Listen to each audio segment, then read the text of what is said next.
Brought to you by DK Audio.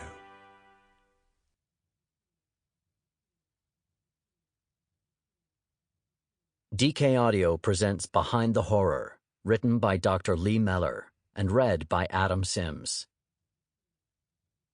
Chapter 1. M. A City Searches for a Murderer, 1931. The Serial Killers of Weimar, Germany. In 1931, the German director Fritz Lang wowed audiences around the world with M. A City Searches for a Murderer. Lang drew from the unprecedented number of serial killers who had emerged in Weimar-era Germany to formulate his sinister antagonist, Hans Beckert.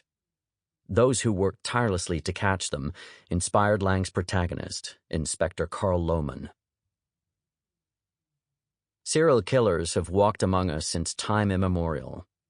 Still, there have been eras and locations that have spawned an overabundance. The United States saw an alarming spike in the number of serial killers between the mid-1960s and final decade of the 20th century, a period beginning with the so-called Boston Strangler and ending with Jeffrey Dahmer. Victorian Britain experienced a similar outbreak. Weimar, Germany, 1918-33, that ill-fated republic sandwiched between the First and Second World Wars, was so ridden with serial murderers that collectively they inspired the fictional child killer Hans Beckert in Fritz Lang's timeless 1931 thriller, M. Less than a year before M was released, Berlin police inspector Ernst Gennett coined the term Serienmörder to refer to this strange new violent phenomenon. Gennett himself served as the main inspiration for M's Inspector Lohmann. M begins with a murderer already on the prowl. Children play games about who will be next, and their anxious parents escort them home from school.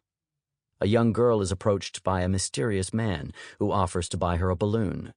Shortly thereafter, the girl is shown to be missing. In the wake of her disappearance, public panic is compounded when the murderer writes to the papers, promising to kill again. Led by Inspector Lohmann, the city police try to catch the killer, conducting psychiatric analysis of released prisoners and new forensic tests, such as handwriting analysis and fingerprinting. The city's crime lords are so disrupted by the increased police pressure that they start their own manhunt for the killer, using the city's numerous beggars as lookouts. The police find the killer's rooms, which contain incriminating evidence, and lie in wait for him. Meanwhile, the killer is on the hunt for more victims.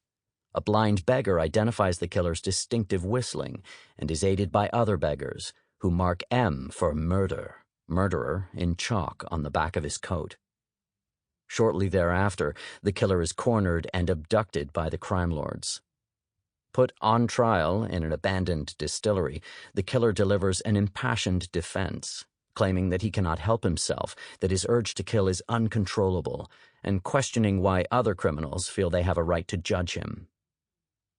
Before the mob can kill the defendant, the police arrive, breaking up the proceedings and arrest him and the other criminals. The film ends with the killer, Hans Beckert, facing the judges at his real trial, while the mothers of his victims weep in the gallery.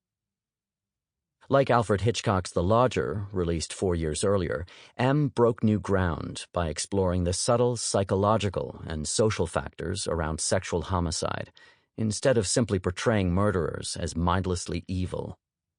Peter Lorre's depiction of a torn, baby-faced, seemingly non-threatening killer made him an international star and cemented M as one of the greatest films of all time.